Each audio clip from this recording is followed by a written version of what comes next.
Bom, boa noite. Muito obrigado a todos os organizadores deste evento, o pessoal do SEMAX. É uma honra muito grande estar aqui, ao lado do Pedro, grande amigo, grande intelectual, grande combatente, ao lado do Plínio, Rosa Sampaio Filho, com as mesmas características. E eu tentarei, da minha contribuição, talvez até mais pela negativa. Eu não tenho, digamos, nenhuma proposta tática.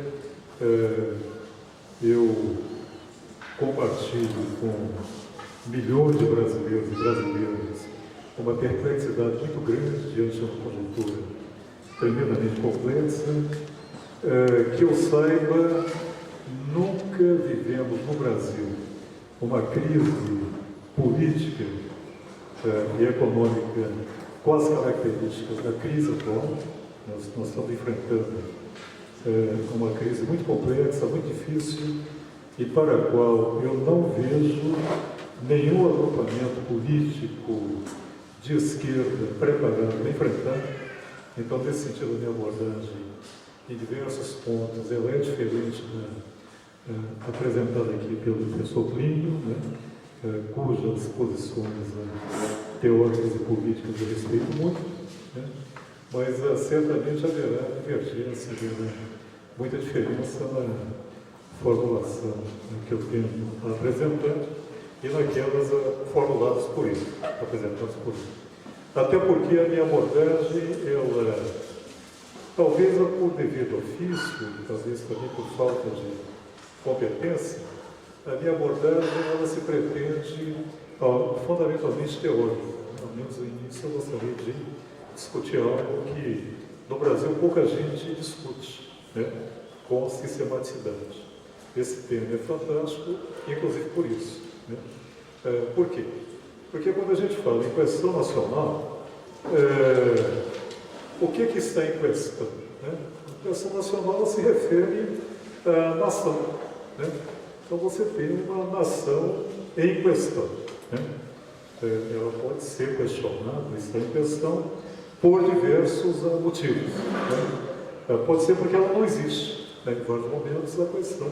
Por exemplo, a gente pode falar de uma questão nacional palestina, uma questão nacional curda.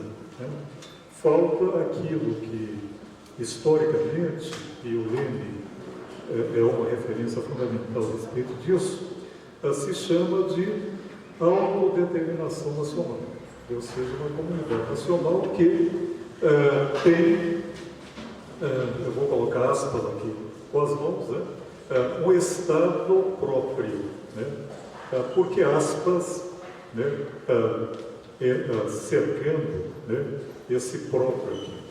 Porque aqui nós temos uma contradição. A realidade é contraditória, não sei que se trata de algo sem qualquer virtualidade, sem qualquer potencialidade.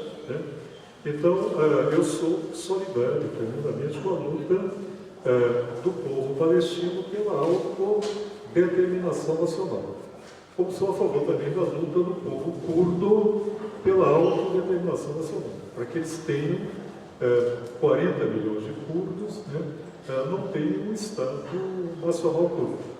É uma situação um pouco mais complicada do que a situação do Brasil. Existe o Estado Nacional Brasileiro.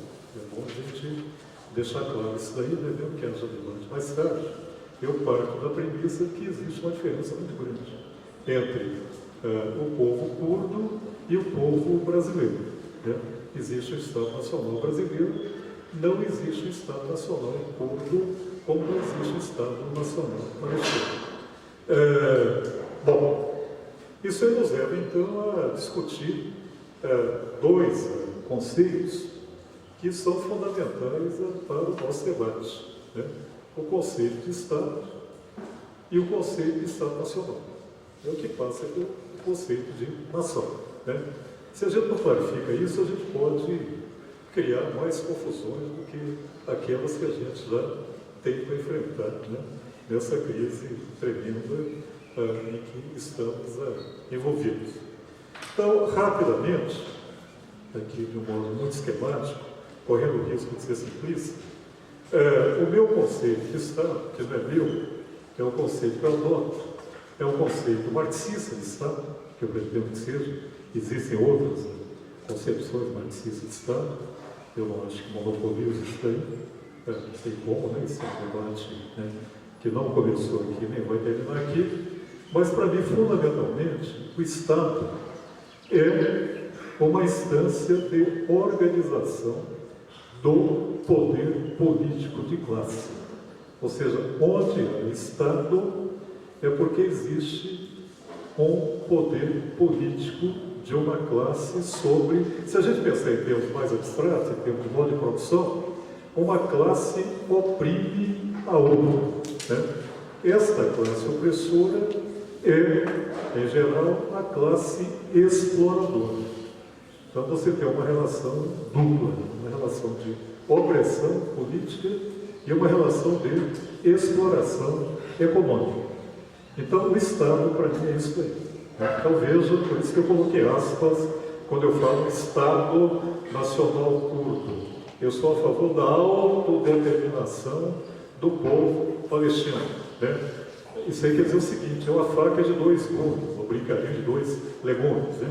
Uma vez constituído um Estado Nacional Palestino, pode ser que eu seja totalmente contra a política implementada pelo Estado Nacional Palestino. Se for um Estado burguês, se for um Estado a serviço da dominação de classe de palestinos sobre palestinas e palestinas sobre palestinos, né, na articulação da classe e gênero, para não falar uma questão étnica também, pode ser que eu esteja na rua lutando contra políticas do Estado Nacional Palestino. Eu aproveitaria para citar um filme fantástico que pega todas essas questões, é de um cineasta britânico chamado Ken Loach, aquele mesmo que dirigiu o Terra e Liberdade. Mas atenção, não vamos confundir, os dois filmes são belíssimos, né? É que brasileiros vão ficar iguais, parecidos, né? Eu não quero mencionar aqui, veja Otaviano, Terra e Liberdade. Mas o que eu quero mencionar, que tem a ver com o nosso debate, é o Ventos da Liberdade. Dá para baixar, alugar. É um filme extraordinariamente rico, complexo, apaixonante, né, sobre a luta pela libertação da Irlanda, que era, né, dominada pela Inglaterra. Hoje, a Irlanda do Norte continua, mas a Irlanda, aquela ilha, né, é constituída como um Estado independente, né? O filme é tremendamente dramático, não vou falar sobre ele aqui, mas aí você vai ver a questão operária, a questão da pobreza, a questão de gênero e uma questão tremendamente cruel, que é a questão da Constituição do Estado Nacional Irlandês. Então, você tem dois irmãos, um não é politizado, diferente do Pedro, né? Nosso companheiro aqui, ele quer fazer medicina na Inglaterra. E o líder da guerrilha no local lá, ele convence o irmão dele a não fazer medicina, fique, lute pela sua nação, ele ficou, né? No fim do filme, conseguindo a independência, o que liderava a guerrilha tornou-se um fiel membro da burocracia do recém-criado Estado Nacional Irlandês. Enquanto o irmão dele, que era um alienado, como se costuma falar, queria radicalizar a luta e levá-la até o socialismo. O outro era consequente até o fim, fez questão de fuzilar, além de condenar, pegar o fuzil e matar o irmão. Botei o fim do filme, estraguei? Não estraguei não, porque o filme é muito mais do que isso, né? Vou simplesmente citar novamente o título, Ventos da Liberdade. Né? Ventos da Liberdade, de Ken Loach, né? Não sei se alguém já viu. Quem viu, reveja, né? Eu sempre gosto de rever esse filme, porque ele traz com uma dramaticidade muito grande esse problema do Estado, nação e logo da questão nacional. Como a questão nacional tem várias apropriações, é aí que eu quero chegar, né?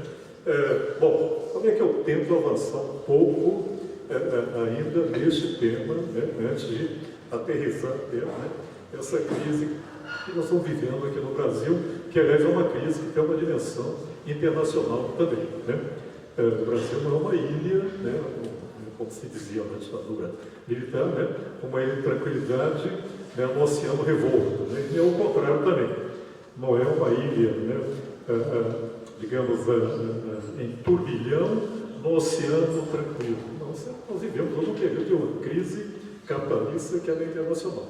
Não só uma crise econômica. Deixa eu deixar claro, para mim o capitalismo não se reduz à sua dimensão econômica. Ele tem uma dimensão política e ideológica que não deve ambas, né, ser desconsideradas. Bom, então, nação, né? Eu acho que já temos elementos para tentar algum tipo de teorização, né, acerca desse problema complicado na tradição marxista, hoje menos complicado do que na época do Marx e do Engels, né, que se debruçaram muito sobre questões nacionais. Né. Bom, as nações, nesse sentido, está sendo abordado aqui, e que a maioria dos estudiosos aborda, as nações são um fenômeno muito novo na história da humanidade. Eu vou citar como exemplo aquele livro do grande historiador, recém-falecido, o Eric Hobsbawm, né? Ele tem um livro chamado Nações e Nacionalismos desde 1789, alguma coisa por aí, né? Ou seja, final do século XVIII, final do século XIX, já dá 100 anos, final do século XX. As nações têm, as mais antigas, cerca de 250 anos, né? Dando já uma bagagem aí para não ficar muito, né, avarento aqui. Né? Então, são fenômenos históricos jovens. Né? Ponto 1. Né? Os nacionalistas é que tendem a colocar suas nações só a mim. A do Pedro não, né? A do Sérvio não, né? Vale a do esloveno. Né? A francesa sim, a germânica não, e vice-versa. Né? Então, cada um reivindica uma ancestralidade para a sua nação que remonta a tempos imemoriais. Isso é parte da ideologia nacional. Né? Mas, objetivamente, elas são fenômenos historicamente novos e, digamos, são não só contemporâneos do capitalismo, mas são uma dimensão fundamental do modo de produção capitalista. O que significa também uma certa concepção acerca do capitalismo. Ou seja, eu entendo o capitalismo, nem todo mundo entende assim, né? Há divergências muito sérias a esse respeito, e é bom que haja, né? Possibilita o aprofundamento dos debates. Eu entendo o capitalismo como um modo de produção. Um modo de produção marcado pela articulação de várias estruturas. Quer dizer, o Marx, ao escrever o Capital, ele sentou o foco numa dimensão estrutural do modo de produção capitalista. Como o Plínio mencionou aqui, no projeto maior do Marx, havia a ideia de escrever sobre o Estado também. Isso aí não foi feito. Né? A grandeza maior da obra do Marx está na elaboração de uma obra que, aliás, ficou incompleta, que é o Capital, né? Virá aí nova, né, a compilação que o Marx escreveu. Os 3 livros do Capital ficarão muito maiores, né, que é o projeto dele, pegar as obras completas do Marx, tudo que ele escreveu de relevante, né, de relevante aí, de modo que é uma obra incompleta. Mesmo assim, vai faltar o Estado ali. Agora, o que você tem na obra O Capital é a presença indireta, não dá para estudar o Capital, sem levar em conta que ali o Marx leva em conta a estrutura jurídico-política, ou seja, o Estado, e ele leva em conta também a estrutura ideológica. Não dá para, na hora que você pega o Capital e começa a ler, eu sei que eu estou correndo um risco muito grande, que eu estou falando aqui ao lado de 2 grandes especialistas no assunto, né? Mas a gente está aqui para se queimar, né? Então vamos lá. Né? Veja, entrando na chuva, né? Se você estuda o Capital, você vai se deparar, somente a partir do capítulo 4, final do capítulo 4, que é chamado Transformação do Dinheiro e Capital, com o estudo de um processo interessante, que é o processo de constituição do trabalhador livre, duplamente livre, né? Ele é livre porque ele é juridicamente livre, Ele é aquilo que se chama de um cidadão, e ele é livre porque está totalmente separado dos meios de produção. Ele foi expulso do feudo, ele agora é proprietário da força de trabalho que ele leva ao mercado. O final do capítulo 4, que é chamado, repetindo, transformação do dinheiro em capital, é um final muito bem escrito. O Marx usava muito a metáfora do teatro. Então ali você tem, digamos assim, o encontro do proto-capitalista, aquele cara que tinha capital dinheiro, já transformou parte dele em capital constante, são meios de produção, e outra parte do capital, dinheiro que ele tem, ele vai transformar em capital variável, ou seja, ele vai comprar força de trabalho, ele vai se encontrar com um desses tipos sociais, um representante desse tipo social, homem ou mulher, livre para comprar e vender, dotado de livre-arbítrio, que vai ofertar, colocar no mercado de trabalho, ideológica de força de trabalho, essa mercadoria, a única coisa que ele tem para vender, que é a força de trabalho dele. Então, você tem aquela famosa passagem lá no final do capítulo 1, em que o Marx ironiza aquela ideologia liberal que está, digamos, entranhada no modo de produção capitalista, e da qual, dizer, os economistas vulgares vão tirar as noções para tentar explicar a sociedade capitalista. E é o que acontece até hoje. Quase todos os jornais têm uma seção sobre economia que é chamada mercado. A grande parte dos economistas bem situados na vida, inclusive com o atual regime, liderado pelo golpista lá Temer, não sei até quando, tem prazo de validade contada, tudo indica, chamam o capitalismo de economia de mercado. Quer dizer, a ênfase é dada no mercado, não nas relações de produção. Não sei se está mais ou menos claro.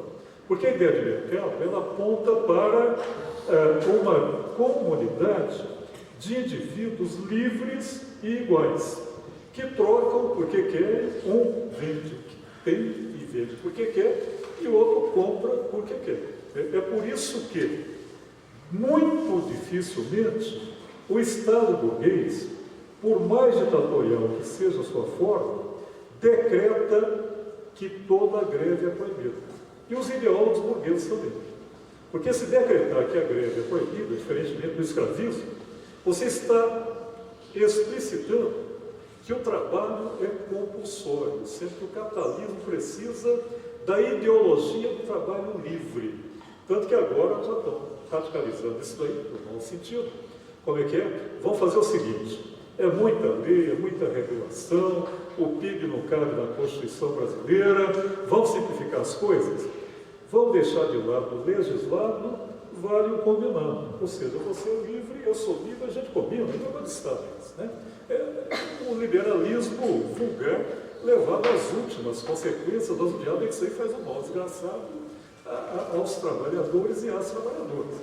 Um dos, digamos assim, apaniguados pelo governo dos petistas, que era o presidente, e ainda é da Companhia Siderúrgica Nacional, a antiga Fábrica Rio Doce, um dos marcos do desenvolvimento capitalista do Brasil, é o Steinbrück. Então, até no YouTube, ele falando, escuta, se o trabalhador, se não, mas se alguém consegue segurar o sanduíche com a mão esquerda, faz a mão, e manejar a máquina com a mão direita, isso é um problema dele, quer dizer, ele não paga, ele trabalha, ele ganha. Então não tem que legislar a respeito disso, quer dizer, ele quer destruir o que acabou da CLT, o que restou da CLT, e implantar o chamado liberalismo puro, cru, como aquele dos primórdios da Revolução Industrial, que é um dos pontos fundamentais da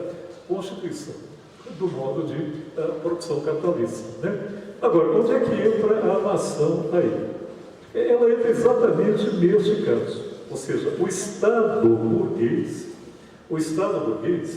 ele não decreta explicitamente que os trabalhadores e as trabalhadoras são escravos, que são desprovidos de vontade própria. Pelo contrário, o Estado burguês nos constitui proprietários e não proprietários dos meios de produção, diferentemente do Estado escravista ou do Estado feudal, ele nos constitui a todos e todas, demorou todas a entrar nessa brincadeira aí, né? Tem todo um patriarcalismo aí que até hoje vige, né? Em praticamente todas as formações sociais capitalistas, né? E que vem do pré-capitalismo, reapropriado pelo capitalismo, mas no limite, né? Todos aí, todas são considerados indivíduos livres e fundamentalmente iguais. Pode haver diferenças, mas não são qualitativas, né? Um tem mais mérito, outro menos mérito, né? Essa coisa é muito complicada. Se deixar só com a burguesia, complica. O Estado burguês, ele aplana isso aí, né? E perante ele, todos nós somos cidadãos, ponto 1, cidadãos que formam uma comunidade, né? Vocês são muito jovens, né? Eu me lembro ainda da Copa de 70, todos juntos para frente, Brasil todo cheião, né? 70 milhões em ação, uma mesma emoção, um só coração, não sei o que, sabão, Mas aquilo arrepiava, porque dava a ideia de quê? Uma ideia de nação, né? O burguês e o proleta com a bandeira, né? Verde e amarela, né? Azul e branco, então, né? Torcendo, unido, todos juntos, na mesma emoção, né? Por aquilo que é o valor maior, que é a comunidade nacional. Não sei se está mais ou menos claro isso aí, né? Então, como é que eu conceituaria a nação bem rapidamente, né? Como uma, digamos, uma comunidade ideológica de cidadãos, uma comunidade territorializada que se imagina soberana, ou seja, autodeterminada, não existe nenhum poder acima dela, é o poder maior dela, e esta soberania se materializa no, vamos colocar aspas aí, no seu Estado Nacional. Eu voltei ao começo dessa minha conversa aí, né? A questão da autodeterminação nacional. Ou seja, a comunidade nacional, ela é uma comunidade que no plano ideológico oculta relações de dominação e opressão de classe. Você está levando claro, né? Então, mexer com o Estado é algo muito complicado, né? A gente quer, por um lado, uma independência nacional. Agora, se essa independência nacional se mistura a simples estatismo, a gente acaba contribuindo para reproduzir a dominação burguesa de classe. Não sei se eu estou conseguindo falar claro, né? Vai gerar debate, a gente pode tentar clarificar isso aí, né? Então, nacionalismo, em geral, voltando agora, dá para amarrar, né? Ocorre quando determinadas classes ou setores de classe de uma sociedade percebem, corretamente ou não, não é o caso, né, que aquela comunidade nacional está funcionando mal, ela está contaminada. Deixa eu dar dois exemplos aqui, né? Um pela direita, um pouco mais pela esquerda. O caso do nazismo. Veja, o Estado alemão não está dando conta do recado, né? A comunidade nacional alemã está contaminada, existem vírus aos montes aqui, isso aqui está cheio de judeu, né? Isso aqui está cheio de comunista, aqui tá, né? Tem cigano demais aqui. É preciso purificar a nação. Não sei se está mais ou menos claro. Você tem, hoje voltou isso aí. Você tem neonazismos aqui na Europa todinha, o Trump é um nacionalista, não é exatamente o anti-imperialista, né? E tem neonazismo na Ucrânia, na França, né? O partido de extrema-direita, com forte teor de nazismo, é exatamente o Front National lá na França, né? Já foi de pai para filha, o Le Pen, o fundador do partido, já foi para o segundo turno de eleição na França, e o risco agora é que a filha dele, a Marine, vai também para o segundo turno de alguma eleição na presidencial lá na França. Então você tem isso na Grécia, a Águia Dourada voltou a ter a representação do parlamento. A pessoa é nazista, explicitamente nazista, né? Tem nazista até no Brasil, né? Tem fascista, né? E tem setores nazistas também, que são nacionalistas de direita. Agora, por outro lado, você tem nacionalismos que são menos contracionistas, porque esse nacionalismo que eu mencionei, ele quer expurgar boa parte dos que estão participando daquela comunidade, mas que aos olhos dele não tem esse direito, são corpos estranhos, que estão fragilizando, estão enfraquecendo a comunidade nacional. Houve há alguns anos um episódio lamentável, grotesco, de um jovem norueguês que pegou um fuzil, foi a uma reunião campestre de jovens do Partido Social Democrata norueguês e matou cerca de 80 a 90 jovens num local lá muito bonito, parasito, passou do país lá, alegando o quê? Que esses caras, eles são multiculturalistas, eles são tolerantes com o comunismo e eles permitem que pessoas de raça inferior entrem aqui e venham contaminar o quê? A comunidade nacional norueguesa. Então você tem o nacionalismo de extrema-direita e que não são anti-imperialistas. É bom a gente distinguir. Há nacionalismo, vou mencionar algum aqui, que é um teor anti-imperialista. Você tem, por exemplo, nacionalismos na América Latina, estão à defensiva, quase todos eles, os que eu vou citar. Por exemplo, na Bolívia, com movimentos indígenas muito fortes, derrubaram governos, derrubaram portões de palácio, jogaram ônibus em cima de tanque de guerra, na época da Guerra do Gás lá, e impulsionaram a criação do MAS, que acabou chegando ao governo, já conseguiu reeleição, e produziu um novo ordenamento institucional que ampliou os direitos de cidadania de comunidades indígenas lá. É um movimento nacionalista muito mais inclusivo, não sei se está clara a diferença. Enquanto uns são contracionistas, são exclusivistas, expurgam, outros incluem mais. Agora, isto é um avanço muito grande, principalmente em tempos neoliberais. Agora, atenção, o movimento lá, o partido lá, dirigido pelo Evo Morales, é chamado Movimento ao Socialismo. Agora, o grande intelectual, acho que o mais importante, quer dizer que eu concordo com tudo que ele escreve, o que ele diz, intelectual latino-americano, talvez mundial, vivo hoje, é o vice-presidente da Bolívia, é o Álvaro Garcia Linero. É o cara mais, digamos, pé no chão, tremendamente puro. A proposta dele é de um capitalismo andino amazônico, ou seja, é uma ideia, ele fala, quando ele está mais à esquerda, ele fala numa NEP, pensando lá no processo bolchevique, numa nova política econômica, mas que dure 30 anos. A ideia é desenvolver o capitalismo com a forte participação do Estado, que implica uma maior soberania do Estado boliviano. Começou a saber se deram conta de fazer isso. Que é um processo muito parecido com o Equador também, com o governo Correia, onde no início houve uma forte participação da CONAI, da Confederação das Nacionalidades Indígenas do Equador. E nas duas constituições, tanto a da Bolívia como a do Equador, vocês podem baixar pela internet, uma das expressões mais recorrentes é bem viver. Agora você tem uma contradição muito grande. Bem viver, ele tem a ver com uma vida, digamos, de acordo com padrões culturais, de comunidades tradicionais desse país, que inclusive algumas negam até as fronteiras estatais e nacionais.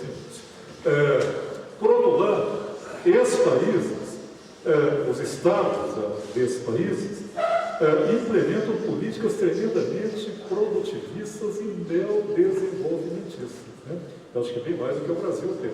E baseada na exportação de poucas matérias-primas. Essas duas políticas entram em contradição. A política do bem viver e a política voltada para a grande atividade de exportação capitalista com uma forte presença do Estado. É uma contradição, Mas você tem ali um potencial, digamos, mais democrático, mais antiimperialista, do que, por exemplo, esse nacionalismo que existe na França, que existe na direita francesa, Separação Nacional lá, na Noruega, na Itália. Na Grécia houve um fenômeno interessante. O repúdio por grande parte das classes populares, da dívida pública grega, que está nas mãos de grandes grupos financeiros da própria Grécia, mas também da União Europeia. Aí entrou a questão geopolítica dos Estados Unidos, que depende muito ter bases militares na Grécia, até por conta do Oriente Médio, criou uma confusão muito grande, mas redundou na capitulação da Síriza. O partido foi eleito, ganhou o referendo e mesmo assim houve uma tremenda capitulação. Aquilo ali poderia ter se desdobrado, digamos assim, numa luta anti-imperialista, com muita chance de se expandir pela Península Ibérica, que está em Portugal, pela própria Irlanda, que eu já mencionei aqui, e talvez até pela Itália. Havia um potencial anticapitalista muito grande naquela questão nacional grega. Lamentavelmente, ela foi abafada. No caso do Brasil, existe algo similar, só que não só com a assunto, coisa que o pessoal da Bíblia entendeu mais do que eu, que é a questão da dívida pública brasileira, que ela é gigantesca, até não tem novidade, quase todos os estados capitalistas têm uma grande dívida pública. O problema é que o juro por essa dívida pública, a rolagem dela, que implica também a amortização, tal, que consome muito mais do que a previdência social.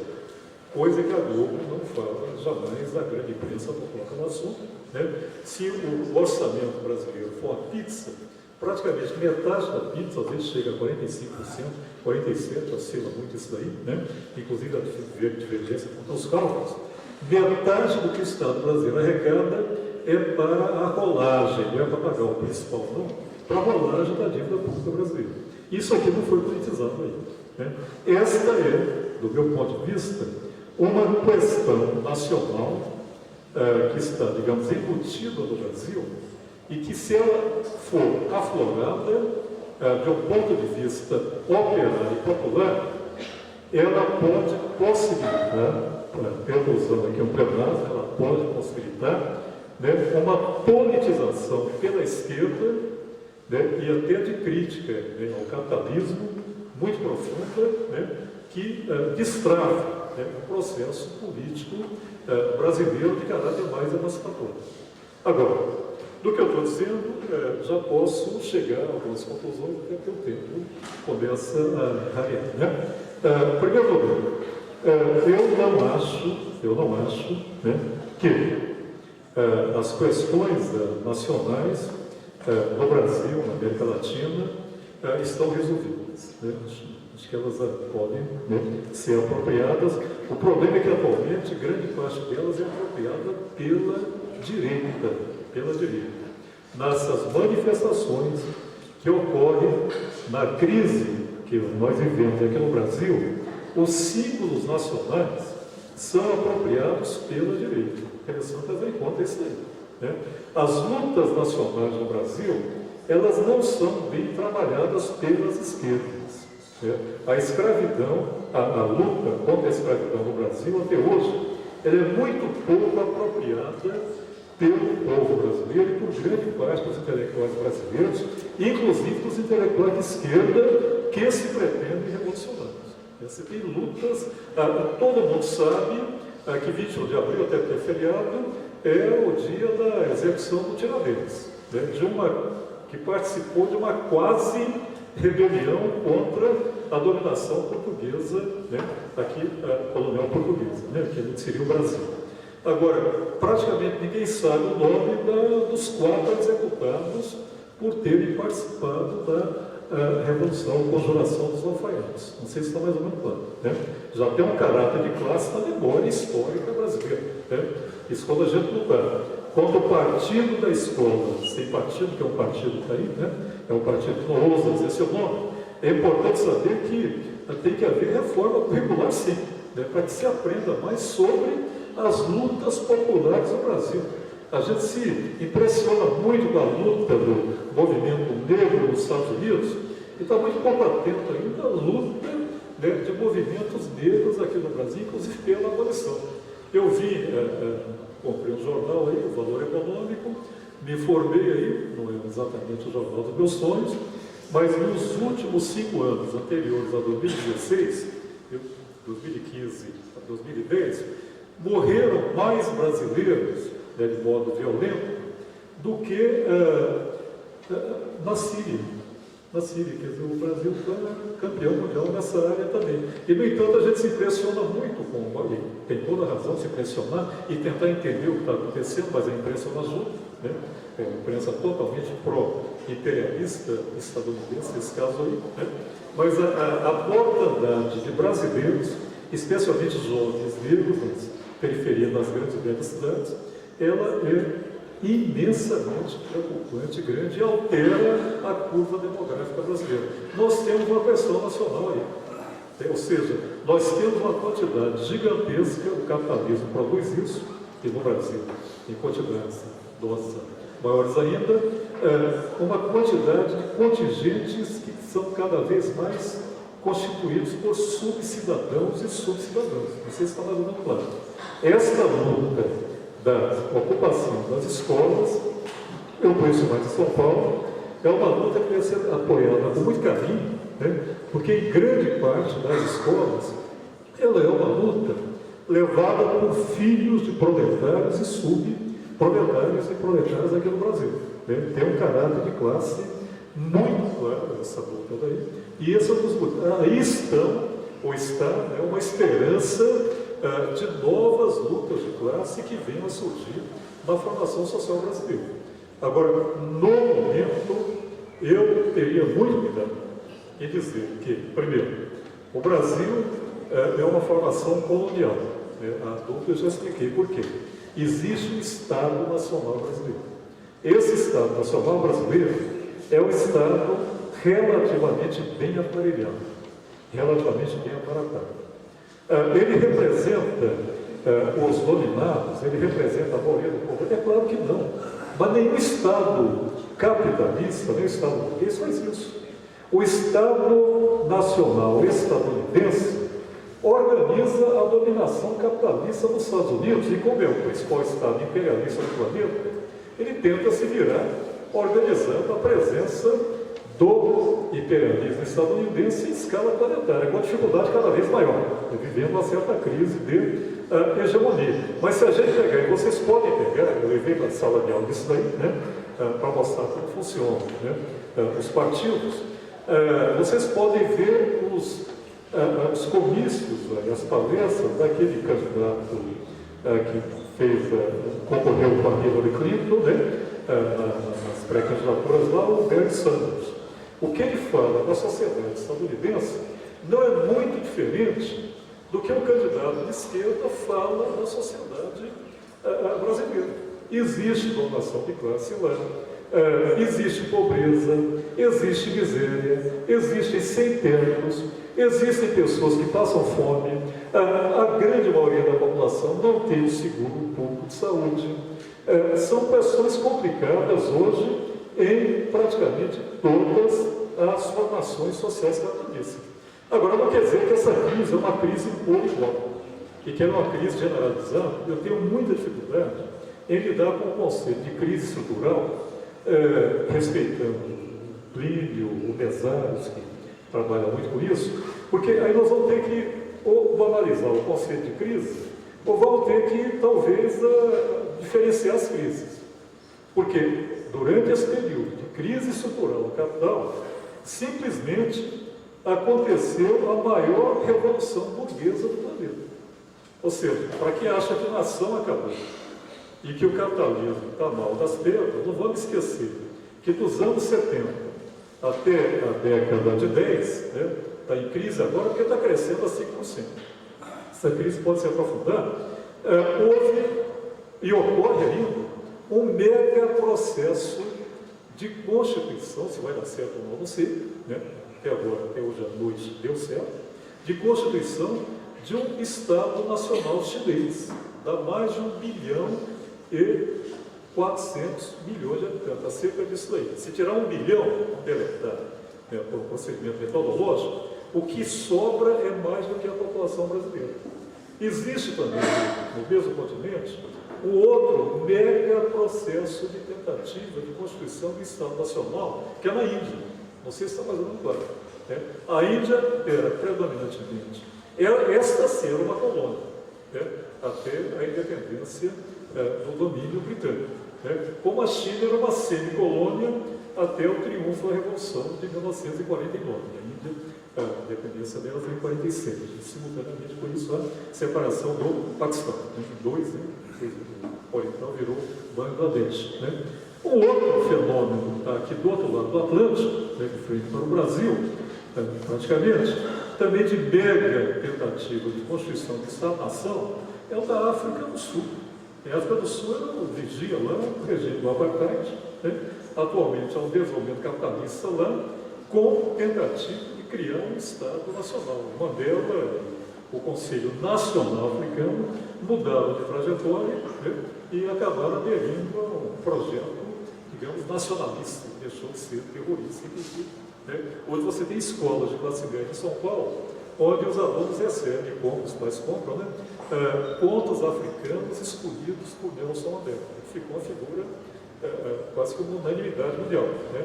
Mas vocês podem pegar fotos do Mandela acusado de terrorista pelo governo Thatcher e pelo governo dos Estados Unidos. O terrorista de hoje pode ser o herói de já deu 50 minutos, né? Então, só concluindo, quer dizer, eu acho que eu já coloquei muitos elementos para o debate. O que eu não podia concluir é sem deixar uma mensagem, né, uma proposta, uma explicitação de uma posição de luta, né, nessa crise, né, uma luta tremendamente complicada, mas eu não vejo ainda uma presença ativa de forças em condições de levar adiante uma luta revolucionária anticapitalista no Brasil. Né? Não quero decepcioná-los. Há um campo muito grande para a luta e que vai exigir de nós energias muito maiores do que a gente tem dispensado até agora, mas essa luta ainda é uma luta, em grande parte, restrita a setores de classe média, né, entre os quais eu me incluo. Eu não sou exatamente um proletário, né? Eu sou um professor, né? Eu sou de classe média. Que bom que ambos segmentos da classe média estão nessa luta democrática. Nem todos são socialistas, eu vou levar em conta isso daí.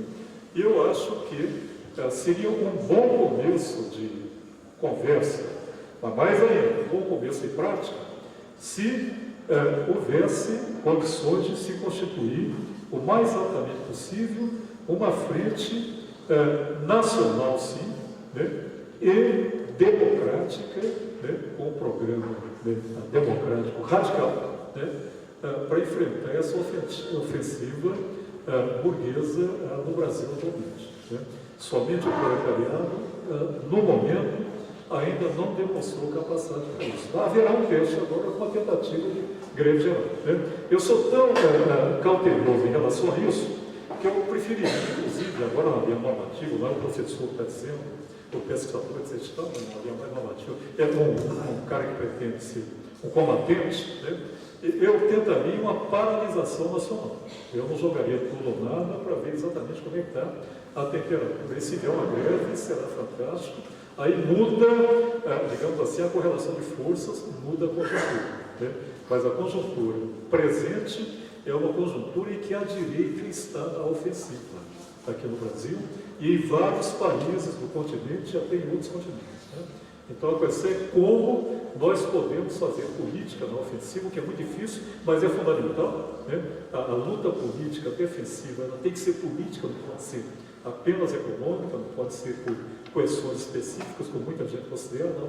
É uma luta política, né, de valor estratégico. Né?